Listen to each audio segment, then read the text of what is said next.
हरे कृष्णा। ऋचा एस्ट्रोविजन में आप सभी का एक बार फिर से बहुत बहुत स्वागत।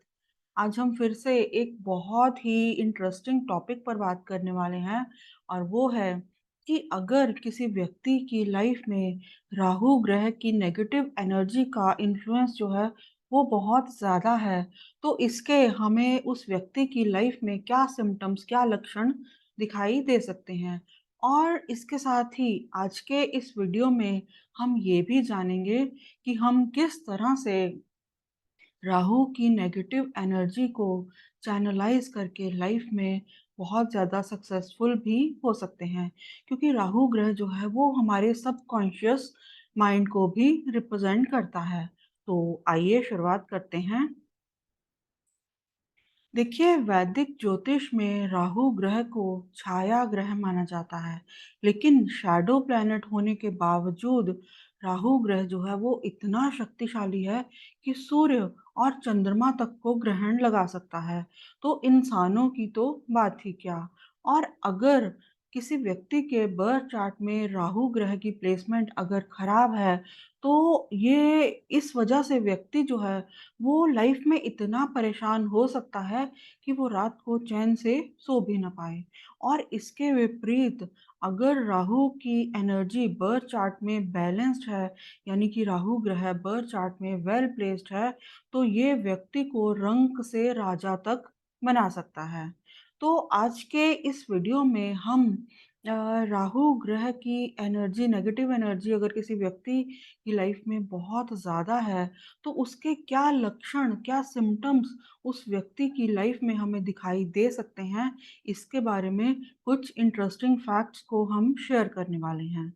तो देखिए, सबसे पहली चीज़, अगर किसी व्यक्ति की लाइफ में राहु ग्रह की जो नेगेटिव एनर्जी है उसका इन्फ्लुएंस बहुत ज़्यादा है, तो ऐसे व्यक्तियों को जो है परंपराओं को, रूल्स को, ट्रेडिशंस को मानने में कोई भी इंटरेस्ट नहीं होता। क्योंकि देखिए, जैसा कि हम जानते हैं कि राहु जो है वो एक बहुत ही उग्र ग्रह है और उसे परंपराओं को, नियमों को, ट्रेडिशंस को मानने में कोई इंटरेस्ट नहीं है।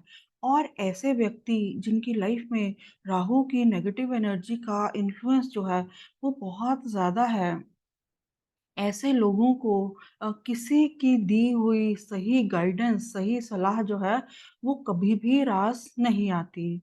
और ये सब उन्हें अपनी पर्सनल लाइफ में जो है एक तरह से इंटरफेरेंस की तरह लगता है। और ऐसे लोगों का एक ही फंडा रहता है कि माई लाइफ माई रूल्स। और अगर हम आगे बात करें, तो राहु ग्रह का आज के दौर में, कलयुग में जो प्रभाव है, जो इन्फ्लुएंस है, वो इतना ज़्यादा है कि शायद ही कोई व्यक्ति जो है उसके प्रभाव से बच सके। फ़र्क सिर्फ इतना है कि कुछ लोगों के ऊपर इसका इन्फ्लुएंस जो है वो बहुत ज़्यादा है और कुछ लोगों के ऊपर कम। तो इसे हम इस तरह से भी समझ सकते हैं कि देखिए, आज के दौर में जो मोबाइल फ़ोन्स और सोशल मीडिया है वो भी राहु के ही अधिकार क्षेत्र में आता है। और इसे हम इस तरह से भी समझ सकते हैं कि देखिए, आज के दौर में लोग जो हैं मोबाइल्स और सोशल मीडिया से इतने ज़्यादा ऑब्सेस्ड हैं, इतने ज़्यादा एडिक्टेड हैं कि अक्सर ज़्यादातर लोग जो हैं वो रात को सोने से पहले अपना मोबाइल जो है वो ज़रूर चेक करते हैं। और सुबह उठते ही बहुत से लोगों का सबसे पहला काम जो है वो मोबाइल को चेक करना ही होता है। और वो लोग जिनके ऊपर राहु की नेगेटिव एनर्जी का इन्फ्लुएंस जो है वो बहुत ही ज़्यादा है, हद से ज़्यादा है, तो ऐसे लोग जो हैं अक्सर देर रात तक ऑनलाइन रहते हैं। और इस सब में कितने घंटे, कितना समय जो है उनका निकल गया, इसका उन्हें ध्यान ही नहीं रहता। और इसी तरह से अगर हम अपने बर्थ चार्ट के हाउसेस की बात करें, तो हमारे बर्थ चार्ट के जिस भी हाउस में राहु ग्रह की प्लेसमेंट होगी, उस हाउस से संबंधित चीज़ों को लेकर हम हमेशा ऑब्सेस्ड रह सकते हैं। उन्हें पाने के लिए हम लाइफ में हमेशा स्ट्रगल करते रह सकते हैं।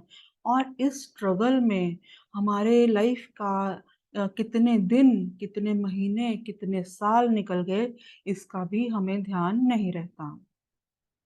तो एग्ज़ाम्पल के तौर पर अगर हम बात करें तो हमारा जो बर्थ चार्ट का जो सेकंड हाउस है, अगर वहाँ पर राहु ग्रह की प्लेसमेंट हो, तो ऐसे लोग जो हैं वो खाने-पीने की चीज़ों से और वेल्थ से जो है वो बहुत ऑब्सेस्ड रह सकते हैं। फ़ास्ट फूड के लिए उनकी जो एडिक्शन है वो बहुत ज़्यादा रह सकती है। और देखिए सेकंड हाउस में राहु अगर प्लेस्ड हो तो व्यक्ति को वेल्थ तो देता है, लेकिन उसी पैसे को ये लोग जो हैं खाने-पीने की गलत आदतों को पूरा करने के लिए यूज़ करके जो है, वो अपनी हेल्थ को भी खराब कर सकते हैं। राहु ग्रह जो है वो हमारी लाइफ में रिप्रेज़ेंट करता है इंटेलिजेंस को, इंट्यूशन को, ऑब्सेशन को, मैनिपुलेशन को भी और इसके साथ ही एडिक्शन को भी रिप्रेज़ेंट करता है। और ये जो एडिक्शन है ये किसी भी तरह की हो सकती है। और अगर किसी व्यक्ति के बर्थ चार्ट में राहु की जो नेगेटिव एनर्जी है, उसका इन्फ्लुएंस अगर बहुत ज़्यादा है, तो ऐसे लोग जो हैं लाइफ़ के प्रॉब्लम्स से घबराकर, लाइफ़ के स्ट्रगल्स से घबराकर जो है, बड़ी आसानी से एडिक्शंस की तरफ जा सकते हैं, जैसे कि स्मोकिंग, अल्कोहल या दूसरे बहुत तरह की एडिक्शंस की तरफ ये लोग जा सकते हैं। क्योंकि इस स्थिति में लाइफ की प्रॉब्लम से बचने का इनके पास जो सबसे पहला जो ईज़ी एस्केप है, वो एडिक्शंस ही होता है। तो बहुत बार होता ये है कि ऐसे लोग जो हैं, वो खुद को नशों में अपनी लाइफ की प्रॉब्लम से घबरा कर नशों में इस कदर डुबा देते हैं कि उसमें उनकी लाइफ का कितना समय निकल गया, उन्हें इसका ध्यान ही नहीं रहता। और उन्हें जब तक इसका एहसास होता है, तब तक उनके साथ के जो लोग हैं, वो लाइफ में उनसे कहीं आगे निकल चुके होते हैं। और आमतौर पर ये माना जाता है कि राहु का जो कलर है, वो ब्राउन या गोल्डन ब्राउन माना जाता है। और आज के दौर में अगर हम देखें, तो ज़्यादातर चीज़ें जो कि हमें एडिक्शन खाने-पीने की ज़्यादातर चीज़ें जो वो व्यक्ति को एडिक्शंस देती हैं, उनका कलर भी ब्राउन या गोल्डन ब्राउन ही हमें मिलेगा। जैसे कि चाय, कॉफ़ी, चॉकलेट्स, लिकर या वाइन वगैरह। और कोई व्यक्ति जितना ज़्यादा इन एडिक्शंस में है, इन एडिक्शंस के कंट्रोल में है, उतना ज़्यादा हम ये समझ सकते हैं कि वो उतना ही ज़्यादा राहु की नेगेटिव एनर्जी के कंट्रोल में है और उतनी ही फ्री विल जो है उसकी लाइफ में कम है। हम कुछ एक स्पेसिफिक स्थितियों की बात कर सकते हैं जब हम अपनी लाइफ में राहु की नेगेटिव एनर्जी को बहुत ही एक्सेसिव रूप में फील कर सकते हैं। तो पहली स्थिति ये है कि जब हमारे बर्थ चार्ट में असेंडेंट या चंद्रमा या फिर दूसरे बहुत से ग्रह जो हैं वो राहु के ही नक्षत्रों में प्लेस्ड हों, जैसे कि आद्रा, स्वाति या शतभिषा में। तो इस स्थिति में व्यक्ति की लाइफ में जो इच्छाएँ हैं, डिज़ायर्स हैं, वो बहुत ज़्यादा हो सकती हैं और उतनी ही ज़्यादा बेचैनी, रेस्टलेसनेस भी व्यक्ति की लाइफ़ में हो सकती है, उन इच्छाओं को पूरा करने के लिए। और इसी तरह से अगर राहु की महादशा या अंतर्दशा चल रही हो, तो भी हम अपनी लाइफ़ में राहु का जो इन्फ्लुएंस है, उसे बहुत एक्सेसिव रूप से फ़ील कर सकते हैं। और इसी तरह से कुछ एक स्पेसिफिक ट्रांजिट्स हैं, जब हम अपनी लाइफ में राहु की एनर्जी को बहुत ज़्यादा फ़ील कर सकते हैं। और वो ट्रांजिट हैं कि जब हमारे लग्न चार्ट के फर्स्ट या 12th हाउस के ऊपर से राहु का ट्रांजिट हो रहा हो या फिर हमारा जो नेटल चंद्रमा है, उसके ऊपर से या चंद्रमा से जो 12वाँ भाव है, उसके ऊपर राहु का ट्रांजिट हो रहा हो। तो इस स्थिति में हमें अपनी लाइफ में एक अजीब-सी स्थिति देखने को मिल सकती है।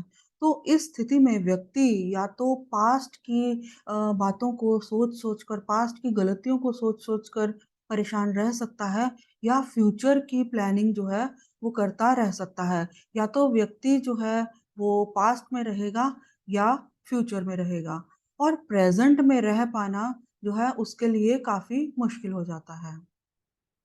और इसी तरह से राहु की एक्सेसिव एनर्जी व्यक्ति की लाइफ में अगर हो तो व्यक्ति जो है वो बहुत ज़्यादा कंफ्यूज्ड भी रह सकता है और उस स्थिति में व्यक्ति को अक्सर ये ऐसा लग सकता है कि वो लाइफ में बहुत कुछ करना चाहता है, लेकिन वो करे कैसे ये वो समझ नहीं पाता और लाइफ के हर एरिया को लेकर जो है उसके मन में कुछ ना कुछ भ्रम की स्थिति, कुछ ना कुछ कन्फ्यूज़न जो है वो ज़रूर रह सकता है कि क्या सही है, क्या गलत है। अक्सर ऐसे लोग जो हैं इस स्थिति में डिसाइड नहीं कर पाते। उनके पास प्लान्स तो बहुत से हो सकते हैं, लेकिन उन प्लान्स को एग्ज़ीक्यूट कैसे करें, ये वो समझ नहीं पाते। और इसी तरह से अगर राहु की एक्सेसिव एनर्जी, बहुत ज़्यादा नेगेटिव एनर्जी व्यक्ति के जीवन में है, तो उस स्थिति में व्यक्ति जो है हमेशा सफलता के लिए जो है वो शॉर्टकट्स को ढूँढ सकते हैं। ऐसे लोग जो हैं लाइफ में ज़्यादा हार्ड वर्क से बचते हैं, ज़्यादा हार्ड वर्क नहीं करना चाहते और वो हमेशा शॉर्टकट के रास्ते तलाशते हैं और ऐसे लोग जो हैं कुछ भी पाने के लिए मैनिपुलेशन करने में या अनएथिकल तरीके जो हैं वो भी अपना सकते हैं अपनी इच्छाओं को पूरा करने के लिए। क्योंकि राहु जो है वो हमारी लाइफ में एक तरह से एक अनएंडिंग डिज़ायर को रिप्रेज़ेंट करता है। उसे सब कुछ चाहिए और बहुत जल्दी चाहिए और हार्ड वर्क करने का पेशेंस जो है वो उसके अंदर है नहीं।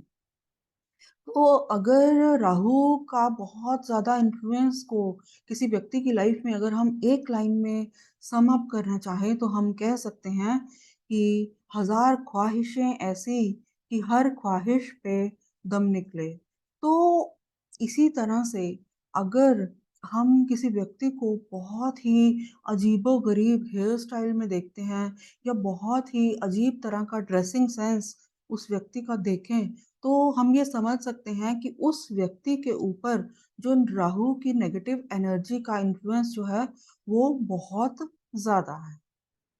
कलयुग में अगर किसी व्यक्ति के ऊपर राहु की नेगेटिव एनर्जी का इन्फ्लुएंस बहुत ज़्यादा है, तो अक्सर उसे शांत कर पाना, उसे कंट्रोल कर पाना जो है, वो काफ़ी मुश्किल हो जाता है। क्योंकि छोटे-मोटे उपायों से राहु की नेगेटिविटी को, उसके नेगेटिव इन्फ्लुएंस को कंट्रोल कर पाना जो है, वो बहुत मुश्किल रहता है।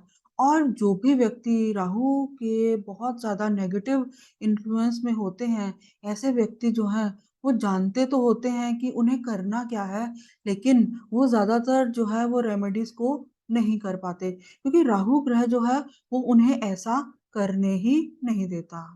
तो आखिर में मैं ये कहना चाहूँगी कि देखिए, अगर किसी व्यक्ति के लाइफ में राहु का नेगेटिव इन्फ्लुएंस बहुत ज़्यादा है, तो उस स्थिति में उसके बर्थ चार्ट के एनालिसिस के अनुसार नक्षत्र बेस्ड रेमेडीज़ जो हैं, वो बहुत ही प्रभावी तरीके से काम करती हैं। और इसके साथ ही मैं ये भी कहना चाहूँगी कि नेगेटिव राहु का जो नेगेटिव इन्फ्लुएंस है, उसे कंट्रोल कर पाना इसलिए भी बहुत ज़रूरी है क्योंकि तभी व्यक्ति जो है वो लाइफ में कुछ बहुत बड़ी सफलता को सक्सेस को अचीव कर सकता है क्योंकि राहु जो है वो हमारे सबकॉन्शियस माइंड को भी रिप्रेजेंट करता है और सबकॉन्शियस माइंड को मास्टर किए बिना कोई भी व्यक्ति जो है वो लाइफ में कुछ भी बड़ी सक्सेस जो है वो हासिल कर ही नहीं सकता। तो यहाँ पर मैं विशेष रूप से ये कहना चाहूँगी कि अगर किसी व्यक्ति की लाइफ में राहु का नेगेटिव इन्फ्लुएंस जो है वो बहुत ज़्यादा है, तो उस स्थिति में जुपिटर को, बृहस्पति को जो है वो बहुत ज़्यादा पॉजिटिवली स्ट्रॉन्ग किए जाने की ज़रूरत है। क्योंकि अक्सर जिन लोगों के बर्थ चार्ट में जुपिटर, बृहस्पति बहुत वीक होता है, उन्हीं की लाइफ में जो है राहु की जो नेगेटिव एनर्जी का इन्फ्लुएंस जो है वो बहुत ज़्यादा होने की संभावना हो सकती है। तो यहाँ पर अ, हमें जो है जुपिटर के शुभ फलों को जो है बढ़ाने की ज़रूरत है। क्योंकि देखिए राहु के इन्फ्लुएंस की वज़ह से कोई भी व्यक्ति जो है वो बहुत इंटेलिजेंट तो हो सकते हैं, लेकिन उस इंटेलिजेंस को यूज़ कैसे करना है, उसको सही डायरेक्शन में कैसे लगाना है, इसके लिए व्यक्ति को लाइफ में जो है जुपिटर की विज़डम की बहुत ज़्यादा ज़रूरत है। तो इस तरह से राहु की नेगेटिव एनर्जी को शांत करने के लिए, उसे चैनलाइज़ करने के लिए जो है जुपिटर को बर्थ चार्ट में स्ट्रॉन्ग किया जाना बहुत ज़्यादा ज़रूरी है। तो ये था मेरा छोटा-सा विश्लेषण। अगर आपको मेरा ये वीडियो अच्छा लगा हो, तो मेरे चैनल को सब्सक्राइब करें, मेरे वीडियो को लाइक करें। हरे कृष्ण।